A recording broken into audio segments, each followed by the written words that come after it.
ओम परम तत्वाय नारायणाय गुरुभ्यो नमः।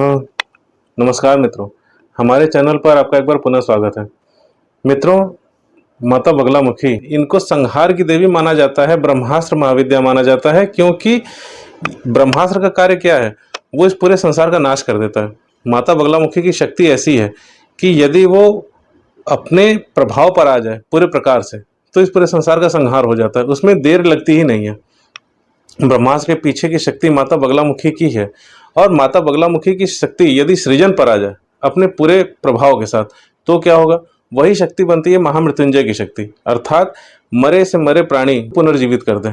महामृत्युंजय वो है जिसका प्राण निकल चुका, कोई ऐसी चीज जो चेतना खो चुकी है उसको पुनर्चेतना उसमें स्थापित कर देना, उसमें पुनर्प्राण स्थापित कर देना, ये कार्य होता है महामृत्युंजय की शक्ति से। और महामृत्युंजय की मूल शक्ति माता बगलामुखी की है।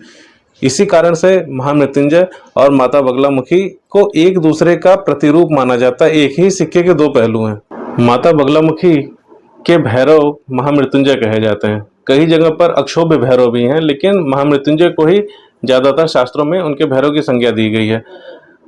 लेकिन भैरव ही नहीं, माता बगलामुखी के जो शिव हैं, हर एक महाविद्या के अपने शिव भी हैं भैरव के साथ साथ, तो उनके जो शिव हैं वो मृत्युंजय शिव हैं।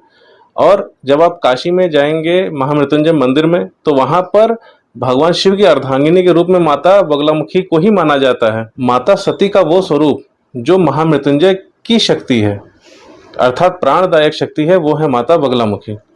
प्राणदायक शक्ति होने के साथ साथ इस पूरे संसार में अमृतकारिणी शक्ति भी है माता बगलामुखी। अपराजिता है, जो कहीं पराजित न हो, किसी प्रकार से पराजित न हो। तंत्र शास्त्र में खटकर्म बहुत ही प्रसिद्ध है, षटकर्म जिनको कहते हैं। षटकर्म क्या क्या है? मारण, मोहन, उच्चाटन, वशीकरण, स्तंभन और विद्वेषण। इनमें सबसे कठोर क्रिया होती है मारण की। मारण अर्थात किसी भी व्यक्ति का प्राण ले लेना।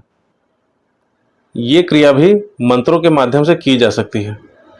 तो जब आप मारण कर सकते हैं तो आप प्राण लौटा भी सकते हैं मंत्रों के माध्यम से। वो क्रिया होती है महामृत्युंजय के अर्थात मृत संजीवनी के माध्यम से। मृत संजीवनी विद्या है भगवान शिव की, और मृत संजीवनी के पीछे शक्ति चलती है उस विद्या की जिस विद्या के माध्यम से किसी भी व्यक्ति का प्राण हरण किया जा सकता है। माता बगलामुखी खट कर्मों की प्रमुख देवी मानी जाती हैं। ये जो 6 कर्म हैं, इन 6 कर्मों की स्वतः सिद्धि हो जाती है बगलामुखी के साधक को। तो बगलामुखी का साधक यदि चाहे तो माता बगलामुखी के मंत्र का प्रयोग करके किसी भी व्यक्ति के अंदर चेतना वापस लौटा सकता है, यदि वो सिद्ध साधक है और माता बगलामुखी की अनुमति है। तो ऐसी अवस्था में किसी भी व्यक्ति को प्राणदान दिया जा सकता है, क्योंकि महामृत्युंजय की जो मूल शक्ति है, जिस शक्ति से महामृत्युंजय शिव स्वयं चलते हैं, वो शक्ति माता भगवती पीताम्बरा की है। और पीला रंग अर्थात आकर्षण का रंग है। माता बगलामुखी इस संसार में हर एक चीज के बीच में आकर्षण का कारण है। तो यदि किसी के शरीर से प्राण छूट गए या प्राण छूट रहे हैं, तो उन प्राणों का आकर्षण करके उस शरीर में पुनर्स्थापित करने का कार्य भी होता है माता बगलामुखी के माध्यम से। महामृत्युंजय मंत्र जब कोई व्यक्ति जपता है तो भगवान शिव के साथ साथ पीताम्बरा की शक्ति भी उस मंत्र पर चलती है। वो शक्ति जो इस पूरे संसार में प्राण संचरण का कार्य करती है। यदि कोई व्यक्ति किसी असाध्य रोग से पीड़ित है, तो उस असाध्य रोग को रोकना और समाप्त करना, ये कार्य हो सकता है माता बगलामुखी के मंत्रों के माध्यम से। क्योंकि माता बगलामुखी का मूल कार्य क्या है, मूल शक्ति किसकी है? वो है स्तंभन की शक्ति, अर्थात रोक देने की शक्ति किसी भी चीज को। ये तंत्र के ऐसे प्रयोग हैं जिनको जानना हर एक साधक को चाहिए ही चाहिए, क्योंकि माता बगलामुखी को लेकर इस समाज में बड़ी भ्रांतियां हैं। उनको लेकर इतना भय पैदा कर दिया गया है कि लोगों को लगता है कि बगलामुखी के साधक हैं तो वो किसी न किसी का प्राण लेने का ही कार्य कर रहे होंगे। वो लोग ये नहीं सोच पाते हैं कि प्राण देने का भी कार्य माता बगलामुखी की शक्ति के माध्यम से ही होता है।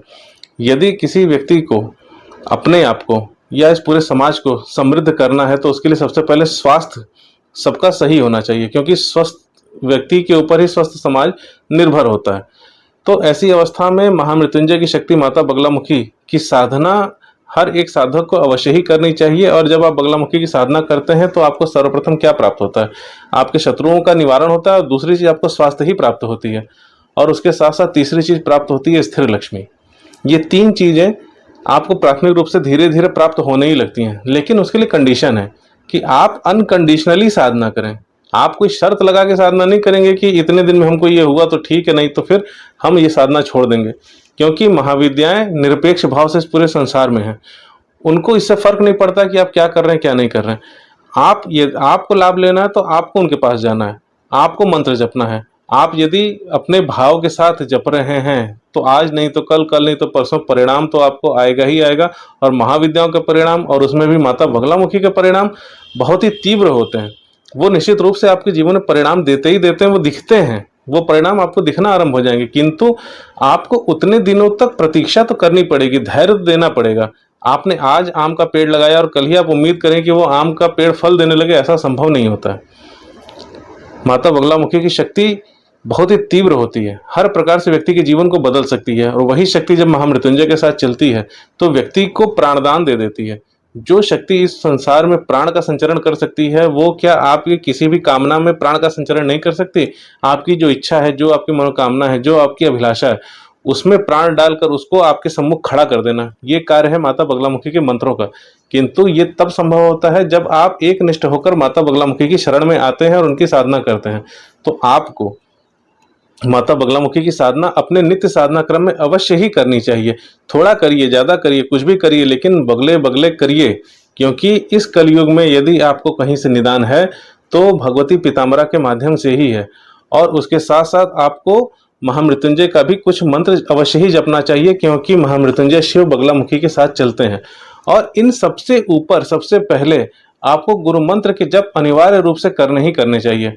हमारे परम पूज्य गुरुदेव स्वामी दिव्य चेतनानंद जी, जो 10 महाविद्या सिद्ध थे और माता भगवती पीताम्बरा उनकी इष्ट देवी थी, उनके द्वारा जो दीक्षा मंत्र हमें प्रदान किए गए, और वो मंत्र उनको उनके गुरु जी के द्वारा प्रदान किए गए, जो गुरु मंत्र हैं, वही गुरु मंत्र बार बार यहाँ पर दोहराया जाता है। आप पूर्व की वीडियोस देखें तो उनमें भी वो मंत्र दिए गए हैं। उस मंत्र को जपना आरंभ करें, क्योंकि वो मंत्र आधार है आपके जीवन में महाविद्या के बैठने का। आपका शरीर, किसी भी एक साधक का शरीर, जो व्यक्ति साधना में आ रहा है, उसका शरीर ऐसा नहीं होता कि वो महाविद्याओं की शक्ति को एकाएक झेल सके। गुरु मंत्र एक ऐसा आधार होता है जिसके आधार पर आप महाविद्याओं की शक्ति को स्थापित कर सकते हैं, और फिर धीरे धीरे धीरे धीरे वहां से आपकी उन्नति आरंभ होती है। इसी कारण से गुरु आवश्यक है, ताकि आपके लिए कवच भी हो और आपके लिए अस्त्र भी हो। आप अपने आप से भी रक्षित रहें, बाहरी शक्तियों से भी रक्षित रहें, इसलिए गुरु मंत्र जरूरी है।